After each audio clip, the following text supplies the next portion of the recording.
আসো বন্ধুরা, মঙ্গলসূত্র বানানোর গল্প তোমাদের সাথে শেয়ার করি। এই দেখো, বাজার থেকে কিনে নিয়ে এসেছি এই রকম কালো রঙের ছোট ছোট পুঁথি। তো এরকম কালো রঙের অনেক ছোট বড় পাওয়া যায়। আর এইদিকে লাইলনের প্লাস্টিকের সুতো। তো এবার গাঁথা শুরু করেছি। তো গাঁথার সময় দেখছি যে এর মধ্যে লাইলনের সুতোর মধ্যে যদি সুই পড়াই তাহলে আর এই পুঁথিগুলো যাবে না।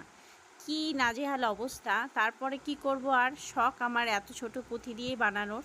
তো একটা একটা করে ঢুকিয়ে ঢুকিয়ে লাস্টে অনেক দিন ধরে বানিয়ে শেষ পর্যন্ত কমপ্লিট করেছি। প্রথমে ভেবেছিলাম 4টে লাইন করব, তো দেখো 2টো লাইন করেছি।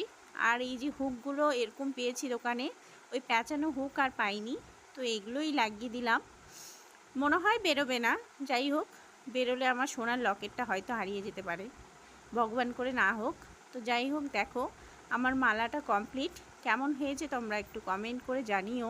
কিন্তু একটা প্রবলেম হচ্ছে, এগুলো বেশ সুতোটা খোলা খোলা আছে। তোমরা যারা যারা মালা বানাও অবশ্যই কিন্তু আমাকে একটু কমেন্ট করে হেল্প করো, যাতে এটা কিভাবে ঠিক করা যায়। চলো, টাটা, বাই বাই।